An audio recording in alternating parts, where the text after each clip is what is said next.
Hello, I'm your imaginary friend. I have another story for you. This time it's one by Robert Louis Stevenson. Now, as always, bear in mind that sometimes an author will have included something in their work that at the time of writing seemed fine to them, and it's not always fine. This is called Markheim.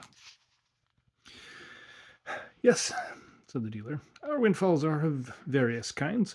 Some customers are ignorant, and then I touch a dividend on my superior knowledge. Some are dishonest, and here he held up the candle so that the light fell strongly on his visitor. And in that case, he continued, I profit by my virtue. Markheim had but just entered from the daylight streets, and his eyes had not yet grown familiar with the mingled shine and darkness in the shop. At these pointed words, and before the near presence of the flame, he blinked painfully and looked aside. The dealer chuckled. You come to me on Christmas Day, he resumed, when you know that I'm alone in my house, put up my shutters, and make a point of refusing business. Well, you'll have to pay for that. You'll have to pay for my loss of time when I should be balancing my books. You will have to pay, besides, for a kind of manner that I remark in you today very strongly. I'm the essence of discretion, and ask no awkward questions. But when a customer cannot look me in the eye, he has to pay for it. The dealer once more chuckled, and then, changing to his usual business voice, though still with a note of irony, you can give, as usual, a clear account of how you came into the possession of the object, he continued. Still your uncle's cabinet? A remarkable collector, sir. And the little pale, round-shouldered dealer stood almost on tiptoe, looking over the top of his gold spectacles, and nodding his head with every mark of disbelief. Markheim returned his gaze with one of infinite pity and a touch of horror. This time, he said, you're in error. I've not come to sell, but to buy. I have no curios to dispose of. My uncle's cabinet is bare to the wainscot. Even if it were still intact, I have done well on the stock exchange, and should more likely add to it than otherwise. And my errand today is simplicity itself. I seek a Christmas present for a lady, he continued, waxing more fluent as he struck into the speech he had prepared. And certainly I owe you every excuse for thus disturbing you upon so small a matter, but the thing was neglected yesterday. I must produce my little compliment at dinner, and as you very well know, a rich marriage is not a thing to be neglected. There followed a pause, during which the dealer seemed to weigh this statement incredulously. The ticking of many clocks among the curious lumber of the shop, and the faint rushing of the cabs in the near thoroughfare filled up the interval of silence. Well, sir, said the dealer, be it so.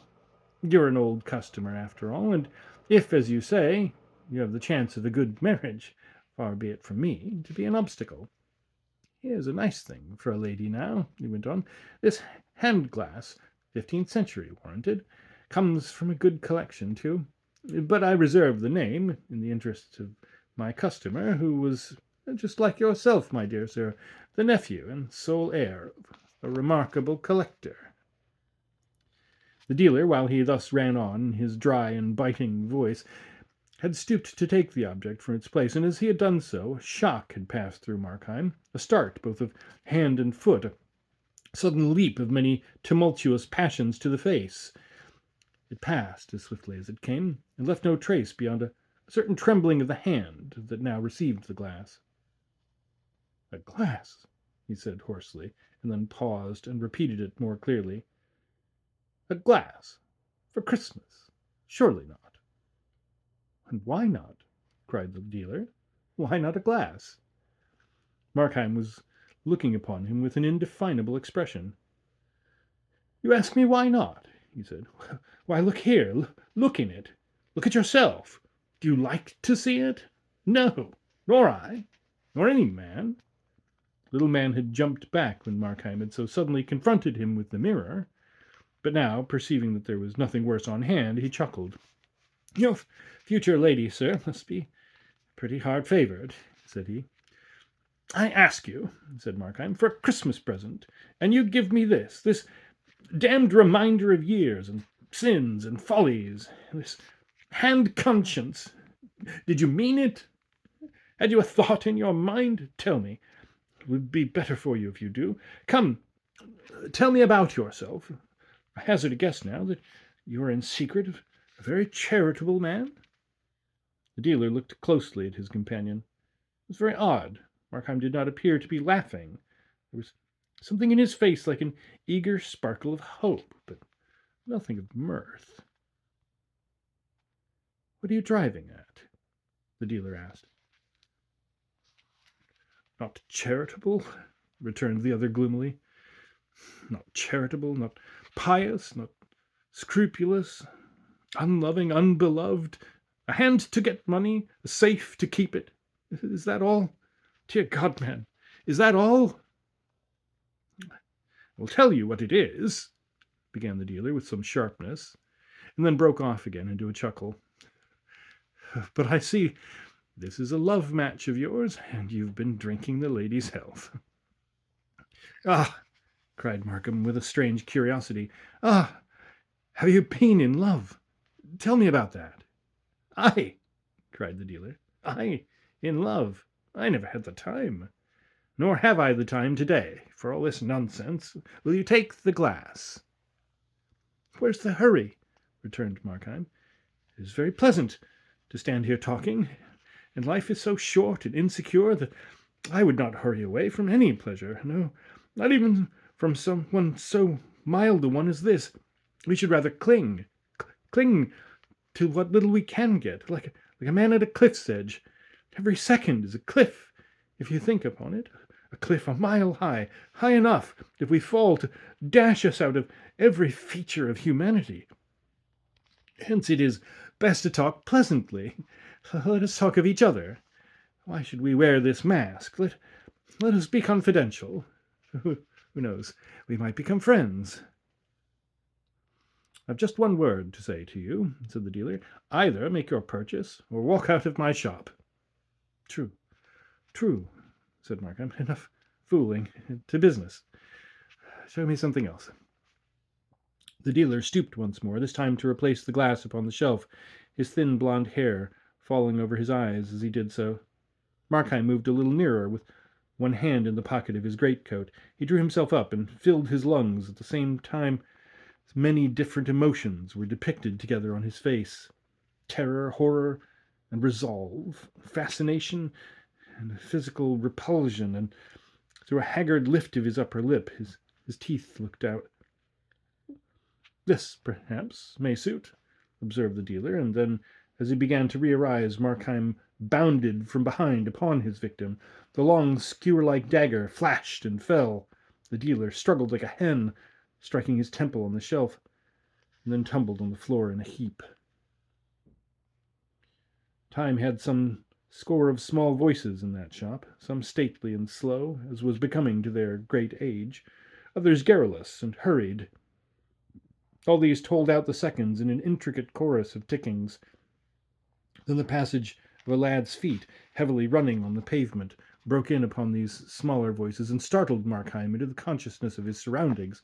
He looked about him awfully.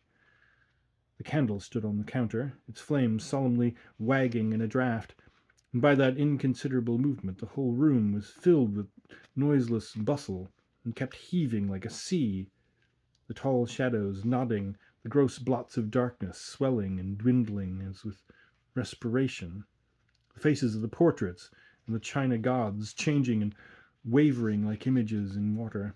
The inner door stood ajar, and peered into that league of shadows with a long slit of daylight, like a pointing finger.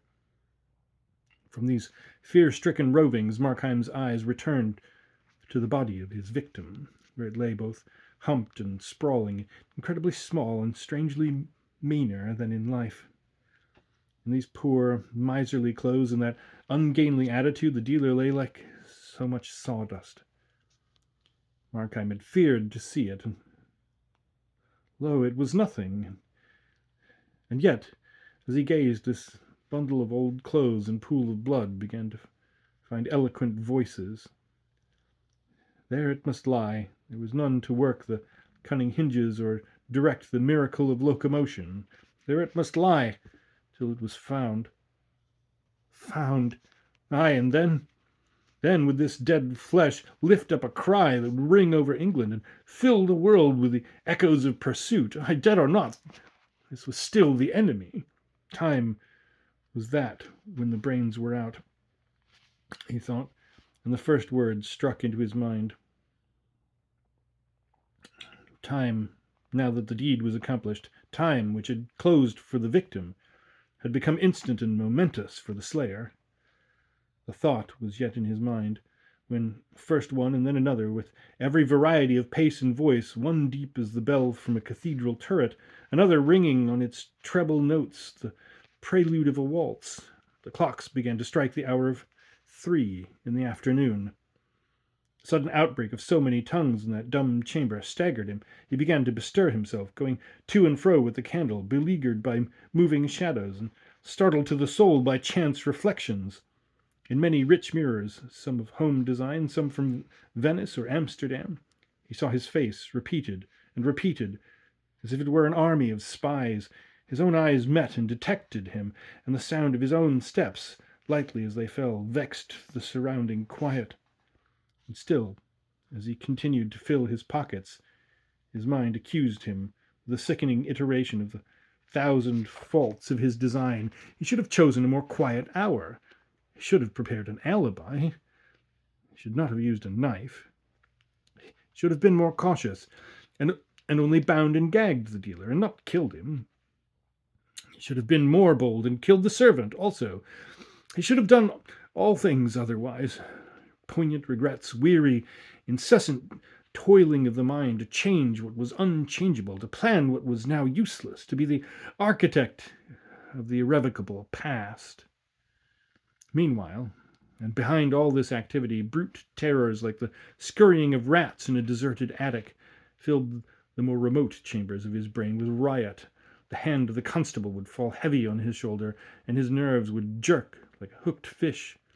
Or he beheld in galloping defile the dock, the prison, the gallows, and the black coffin.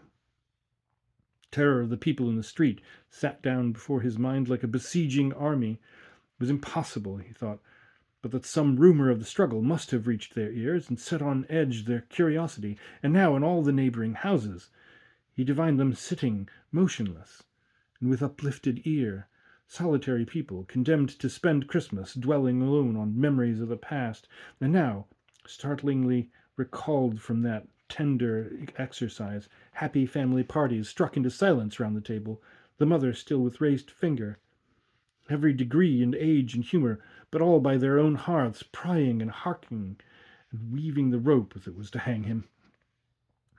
Sometimes it seemed to him he could not move too swiftly. The clink of the tall Bohemian goblets rang out loudly like a bell, and alarmed by the bigness of the ticking, he was tempted to stop the clocks. But then, again, with a swift transition of his terrors, the very silence of the place appeared a source of peril, and a thing to strike and freeze the passer-by, and he would step more boldly and bustle aloud among the contents of the shop, and imitate with elaborate bravado the movements of a busy man at ease in his own house.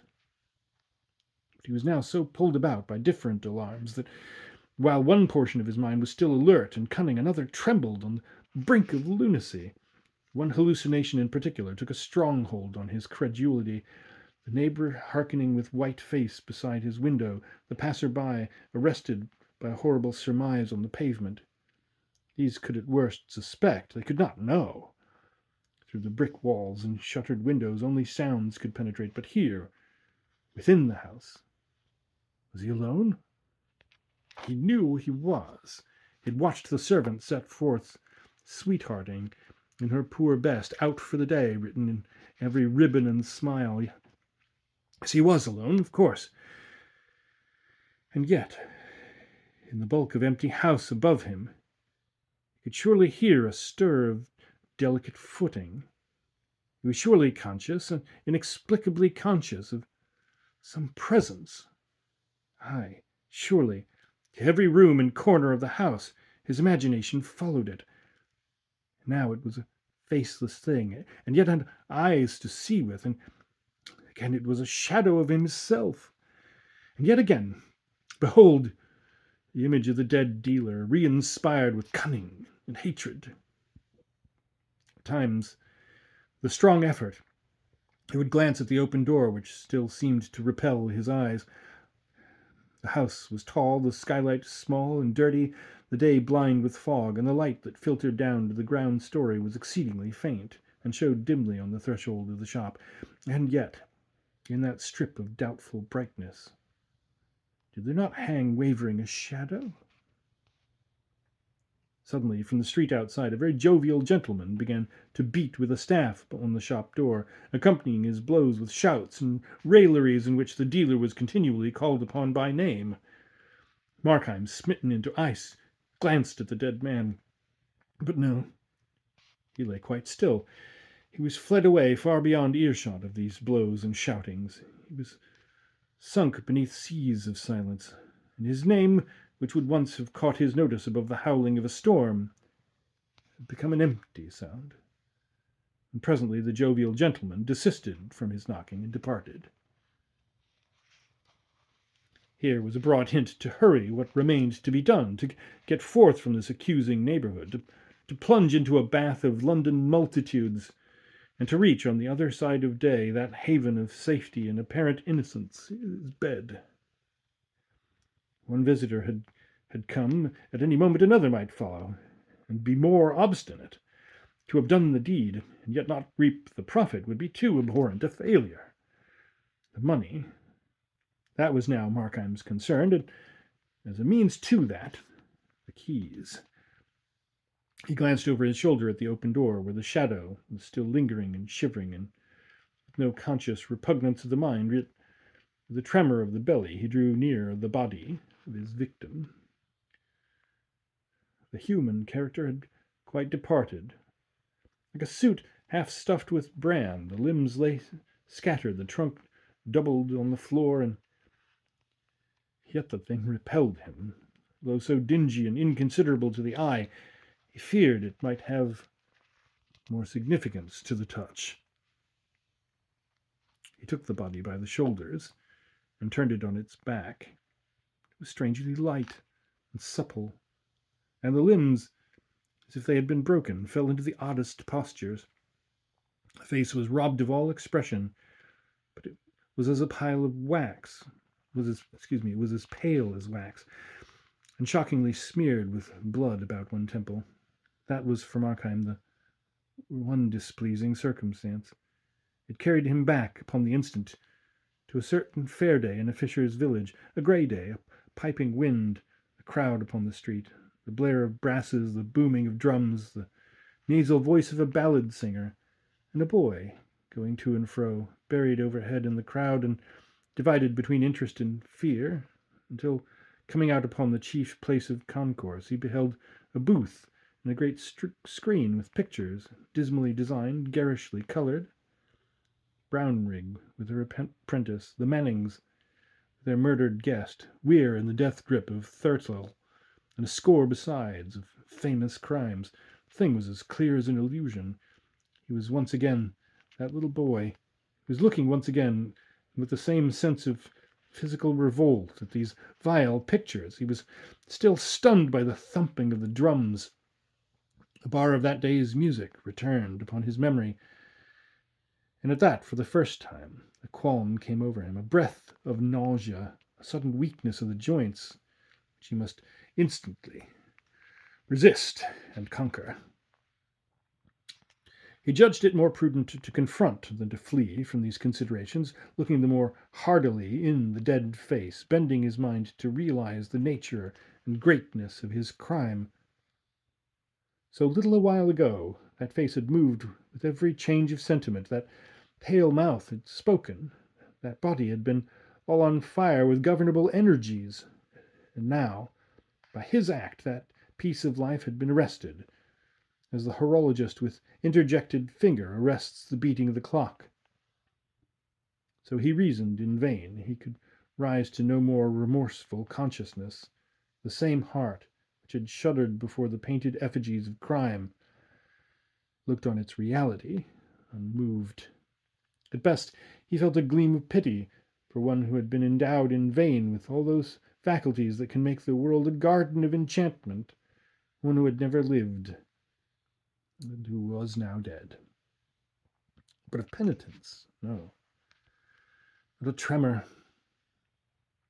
With that, shaking himself clear of these considerations, he found the keys, and advanced towards the open door of the shop. Outside it had begun to rain smartly, and the sound of the shower upon the roof had banished silence. Like some dripping cavern, the chambers of the house were haunted by an incessant echoing, which filled the ear and mingled with the ticking of the clocks. And as Markheim approached the door, he seemed to hear, in answer to his own cautious tread, the steps of another foot withdrawing up the stair. The shadow still palpitated loosely on the threshold. He threw a ton's weight of resolve upon his muscles and drew back the door. The faint, foggy daylight glimmered dimly on the bare floor and stairs, on the bright suit of armor posted, halbert in hand, upon the landing, and on the dark wood carvings and framed pictures that hung against the yellow panels of the wainscot. So loud was the beating of the rain through all the house that in Markheim's ears it began to be distinguished into many different sounds. Footsteps and sighs, the tread of regiments marching in the distance, the chink of money in the counting, and the creaking of doors held stealthily ajar, appeared to mingle with the patter of the drops upon the cupola and the gushing of the water in the pipes. The sense that he was not alone grew upon him to the verge of madness. On every side he was haunted and begirt by presences. He heard them moving in the upper chambers. From the shop he heard the dead man getting to his legs, and as he began with a great effort to mount the stairs, feet fled quietly before him and followed stealthily behind. If he were but deaf, he thought, how tranquilly he would possess his soul. And then again, and harking with ever fresh attention, he blessed himself for that unresting sense which held the outposts and stood a trusty sentinel upon his life. His head turned continually on his neck, his eyes, which seemed starting from their orbits, scouted on every side, and on every side were half rewarded as with the tale of something nameless, vanishing. The 24 steps to the first floor were 24 agonies. On that first story, the doors stood ajar, 3 of them like 3 ambushes, shaking his nerves like the throats of cannon. He could never again, he felt, be sufficiently immured and fortified from men's observing eyes. He longed to be home, girt in by walls, buried among bedclothes, and invisible to all but God. And at that thought, he wondered a little, recollecting tales of other murderers and the fear they were said to entertain of heavenly avengers. It was not so, at least with him. He feared the laws of nature, lest in their callous and immutable procedure they should preserve some damning evidence of his crimes. He feared tenfold more the slavish, superstitious terror, some scission in the continuity of man's experience, some willful illegality of nature. He played a game of skill, depending on the rules, calculating consequences from cause. And what if nature, as the defeated tyrant overthrew the chessboard, should break the mold of their succession? The like had befallen Napoleon, so writers said, when the winter changed the time of its appearance. The like might befall Markheim. The solid walls might become transparent, and reveal his doings like those of bees in a glass hive. The stout planks might yield under his foot like quicksands, and detain him in their clutch. Aye, and there were soberer accidents that might destroy him. If, for instance, the house should fall and imprison him beside the body of his victim, or the house next door should fly on fire, and the firemen invade him from all sides. These things he feared, and in a sense these things might be called the hands of God, reached forth against sin. But about God himself, he was at ease. His act was doubtless exceptional, but so were his excuses. which God knew was there, and not among men, that he felt sure of justice.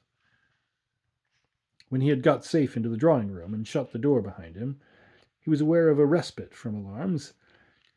The room was quite dismantled, uncarpeted besides, and strewn with packing cases and incongruous furniture, several great pier glasses in which he beheld himself at various angles, like an actor on a stage, many pictures, framed and unframed, standing with their faces to the wall, a fine Sheraton sideboard, a cabinet of marquetry, and a great old bed with tapestry hangings.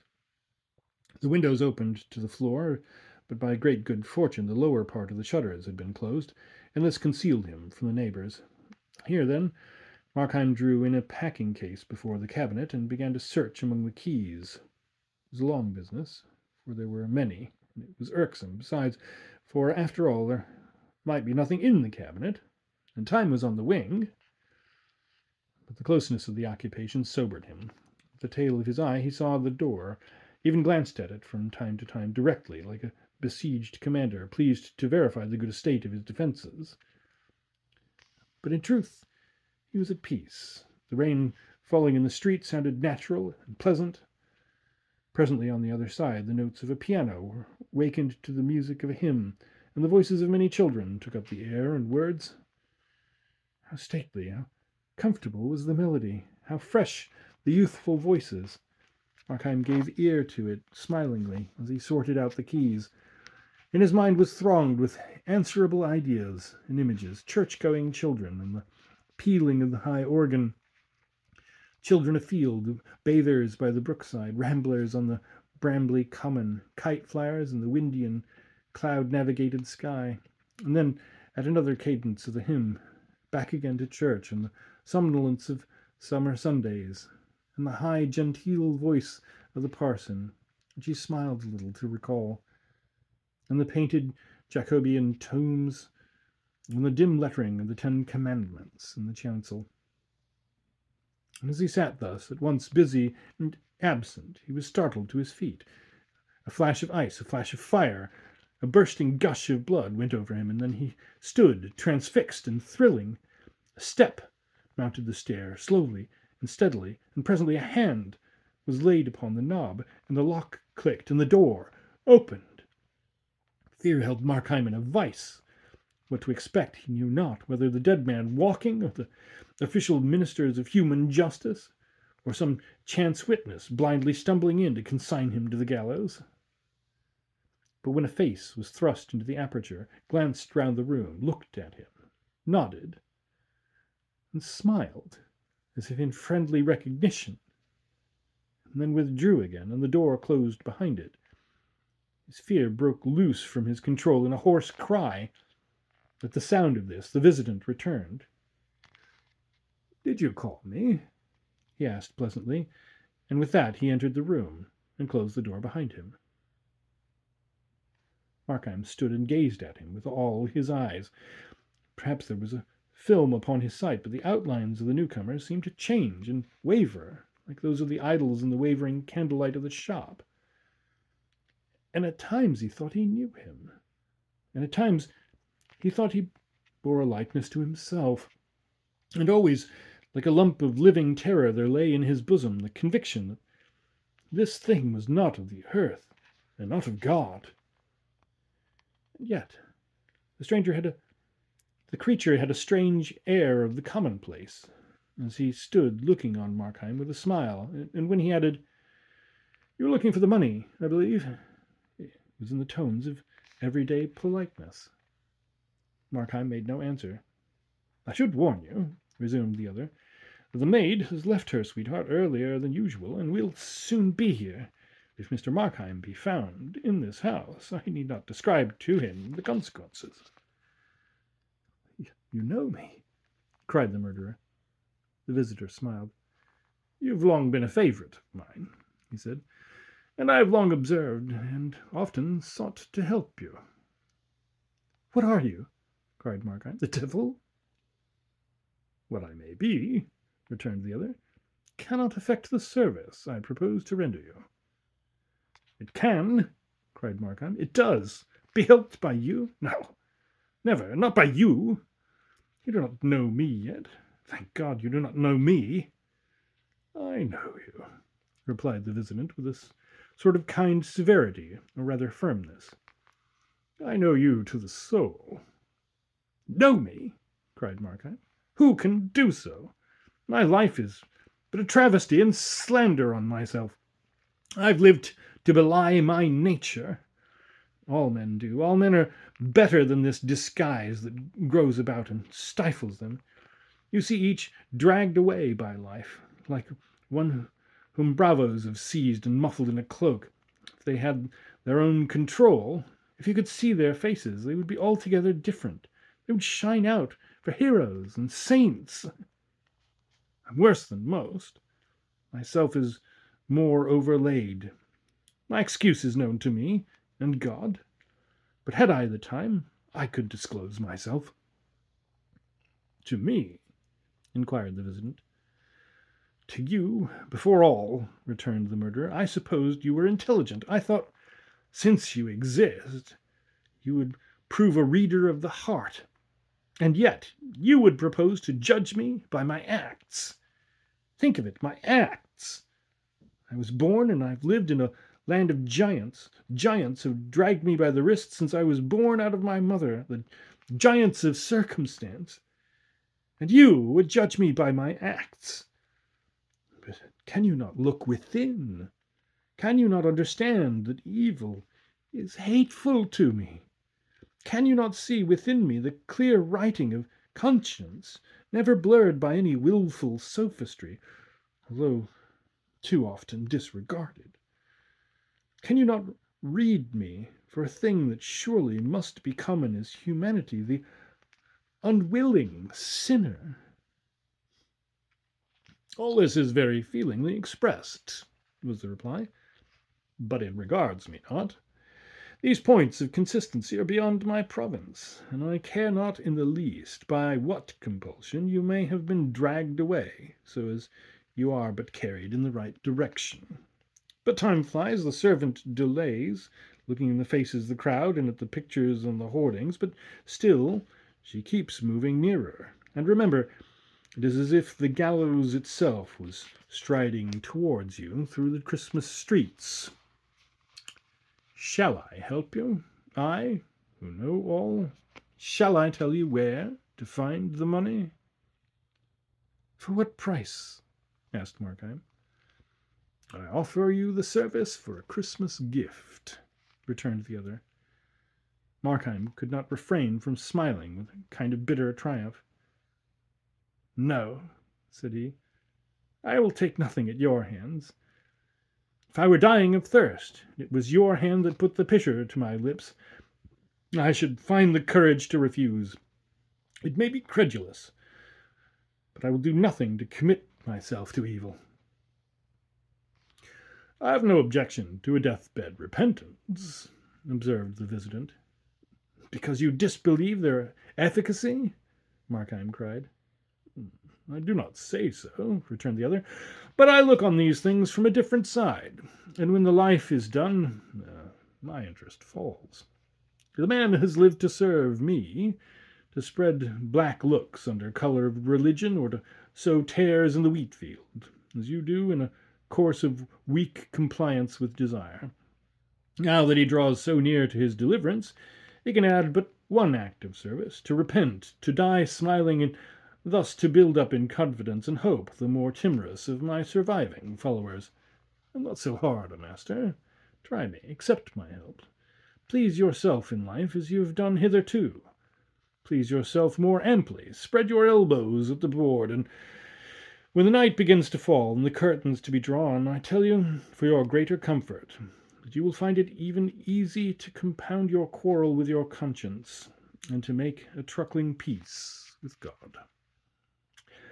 I came but now from such a deathbed, and the room was full of sincere mourners listening to the man's last words, and when I looked into that face, which had been set as a flint against mercy, I found it smiling with hope. And do you then suppose me such a creature? Asked Markheim. Do you think I have no more generous aspirations than to sin and sin and sin, and at the last sneak into heaven. My heart rises at the thought. Is this, then, your experience of mankind? Or is it because you find me with red hands that you presume such baseness? And is this crime of murder indeed so impious as to dry up the very springs of good? Murder is to me no special category, replied the other. All sins are murder, even as all life is war. I behold your race like starving mariners on a raft, plucking crusts out of the hands of famine and feeding on each other's lives. I follow sins beyond the moment of their acting. I find in all that the last consequence is death. And to my eyes, the pretty maid who thwarts her mother with such taking graces on a question of a ball, drips no less visibly with human gore than such a murderer as yourself. Do I say that I follow sins? I follow virtues also. They differ not by the thickness of a nail. They are both scythes for the reaping angel of death. Evil, for which I live, consists not in action, but in character.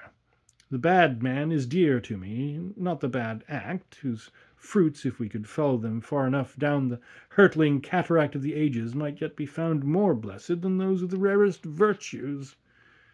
It is not because you have killed a dealer, but because you are Markheim, that I offer to forward your escape. I will lay my heart open to you, answered Markheim. This crime on which you find me is my last. On my way to it I have learned many lessons. Itself is a lesson, a momentous lesson. Hitherto I have been driven with revolt to what I would not. I was a bond-slave to poverty, driven and scourged. There are robust virtues that can stand in these temptations. Mine was not so. I had a thirst of pleasure.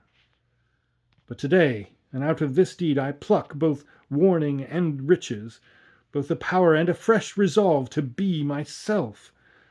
I become in all things a free actor in the world. I begin to see myself all changed, these hands the agents of good, this heart at peace. Something comes over me out of the past, something of what I've dreamed on Sabbath evenings to the sound of the church organ, of what I forecast when I shed tears over noble books, or talked an innocent child with my mother. There lies my life. I've wandered a few years, but now I see once more my city of destination. You're to use this money on the stock exchange, I think, remarked the visitor, and there, if I mistake not, you've already lost some thousands. Ah, said Markheim, but this time I have a sure thing. This time again you will lose, replied the visitor quietly. Ah, but I keep back the half, cried Markheim. That also you will lose, said the other. The sweat started upon Markheim's brow. Well, then, what matter? He exclaimed. Say it be lost. Say I am plunged again in poverty. Say, shall one part of me, and that the worse, continue until the end, to override the better? Evil and good run strong in me, hailing me both ways. I do not love the one thing, I love all. I can conceive great deeds, renunciations, martyrdoms, and though I be fallen to such a crime as murder, pity is no stranger to my thoughts. I pity the poor. Who knows their trials better than myself? I pity and help them. I prize love. I love honest laughter. There's no good thing nor true thing on earth, but I love it from my heart. And are my vices only to direct my life, and my virtues to lie without effect, like some passive lumber of the mind? Not so. Good also is a spring of acts. But the visitant raised his finger. For 36 years that you have been in this world, said he, through many changes of fortune and varieties of humor, I have watched you steadily fall. 15 years ago, you would have started at a theft. 3 years back, you would have blanched at the name of murder. Is there any crime, is there any cruelty or meanness from which you still recoil? 5 years from now I shall detect you in the fact. Downward, downward lies your way, nor can anything but death avail to stop you." "It is true," Markheim said huskily. "I have in some degree complied with evil. But it is so with all the very saints. In the mere exercise of living, grow less dainty and take on the tone of their surroundings."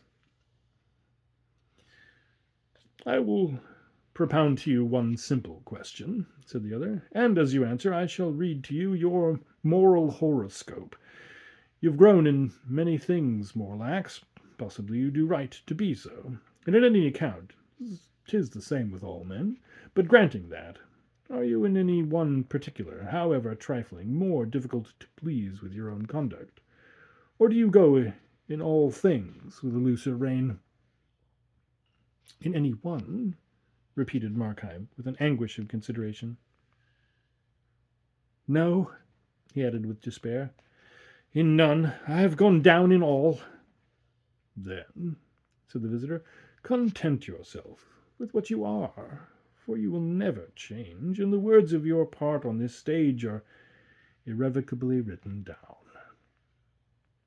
Markheim stood for a long while, silent, and indeed it was the visitor who first broke the silence. "That being so," he said, "shall I show you the money?" "And grace?" cried Markheim. "Have you not tried it?" returned the other. 2 or 3 years ago, did I not see you on the platform of revival meetings? Was not your voice the loudest in the hymn?" "It is true," said Markheim, "and I see clearly what remains for me by way of duty. I thank you for these lessons from my soul. My eyes are opened, and I behold myself at last for what I am." At this moment the sharp note of the doorbell rang through the house, and the visitant, as though this were some concerted signal for which he had been waiting, changed at once in his demeanour. "The maid!" he cried. "She has returned, as I forewarned you, and there is now before you one more difficult passage. Her master, you must say, is ill. You must let her in with an assured but rather serious countenance. No smiles, no overacting, and I promise you success. Once the girl within and the door closed, the same dexterity that has already rid you of the dealer will relieve you of this last danger in your path. Thenceforward you have the whole evening, the whole night, if needful, to ransack the treasures of the house and to make good your safety. This is help that comes to you with the mask of danger. Up," he cried. "Up, friend, your life hangs trembling in the scales. Up, and act." Markheim steadily regarded his counsellor. "If I be condemned to evil acts," he said, "there is still one door of freedom open. I can cease from action. If my life be an ill thing, I can lay it down. Though I be, as you say truly, at the beck of every small temptation, I can yet, by one decisive gesture, place myself beyond the reach of all. My love of good is damned to barrenness. It may be, and let it be. But I have still my hatred of evil, and from that, to your galling disappointment, you shall see that I can draw both energy and courage." The features of the visitor began to undergo a wonderful and lovely change. They brightened and softened with a tender triumph, and even as they brightened, faded and dislimned. But Markheim did not pause to watch or understand the transformation. He opened the door and went downstairs very slowly, thinking to himself. His past went soberly before him. He beheld it as it was, ugly and strenuous like a dream, random as chance medley, a scene of defeat. Life, as he thus reviewed it, tempted him no longer. But on the farther side he perceived a quiet haven for his bark. He paused in the passage and looked into the shop, where the candles still burned by the dead body. It was strangely silent. Thoughts of the dealer swarmed into his mind as he stood gazing, and then the bell once more broke out into impatient clamour. He confronted the maid upon the threshold with something like a smile. "You had better go for the police," said he. "I've killed your master.